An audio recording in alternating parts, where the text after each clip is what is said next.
Amine a dit le titre vient parce que c'est étouffant. Et la situation est étouffante, tout est étouffant. Et mon esprit, lui, ne veut plus intellectualiser les D'où choses. ce côté un On peu New Wave. descend. Wissam Sharaf parlait de New Wave. C'est vrai qu'on a un peu transposé dans les années 80, une période que vous n'avez pas connue, vous êtes très jeune. C'est lié musicalement? Oui, oui. Je pense que dans nos anciennes vies, on était en 1980. Honnêtement, je Ouais. prends la réincarnation et ces mélodies me parlent. En tout cas, on Mais voit, oui, non, mais c'est vrai qu'on voit beaucoup de nostalgie, Amine. Alors pourquoi fallait-il qu'on s'appelle? Je veux que tu te sauves, je veux que tu t'échappes d'ici, fais tes valises et on dégage. Ces vallées semblent plus détruites que nos visages. Amine, ce sont des mots durs, terribles, durs, mais juste à vos yeux. honnêtement, absolument, c'est le ressenti exact et cru et dur et réel. Ouais. Parce que l'étouffement, il est là.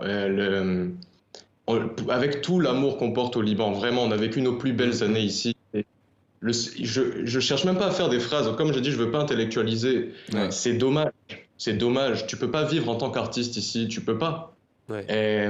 Et les phrases sont venues, elles sont crues. Tout est venu d'instinct. Ouais. Et oui, c'est la réalité des Là, choses. vous êtes en train de nous dire aujourd'hui que vous allez bientôt partir? Absolument. Ah oui. Absolument. Ça, oui. D'où le titre Sauve-toi. Vous voyez, c'est pas, il n'y a pas de second degré. C'est-à-dire, on a du second degré dans l'humour, mais quand il s'agit de la musique, là, il n'y a pas du tout de second degré. Sauve-toi, c'est un message, on veut s'en aller, ça y est. En fait, on a l'impression qu'on a atteint un peu nos limites à Beyrouth. Ces 2 dernières années à Beyrouth ont été vraiment... Il y a eu beaucoup de souffrance, c'est sûr, mais artistiquement, c'est beaucoup développé. 100%. On sera toujours reconnaissant envers ce que le Liban nous a apporté, mais on sent que là, on a atteint notre limite,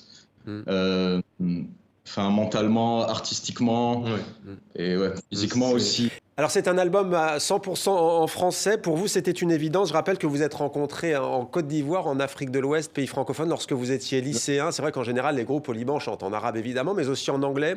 Pour vous, le français, c'est clairement la langue artistique? C'est notre première langue surtout. Voilà. Étant donné qu'on a grandi en Côte d'Ivoire à Abidjan, avant d'arriver au Liban en 2015 pour moi et 2016 pour Andy, notre arabe était pitoyable. Donc... Il est toujours pour moi.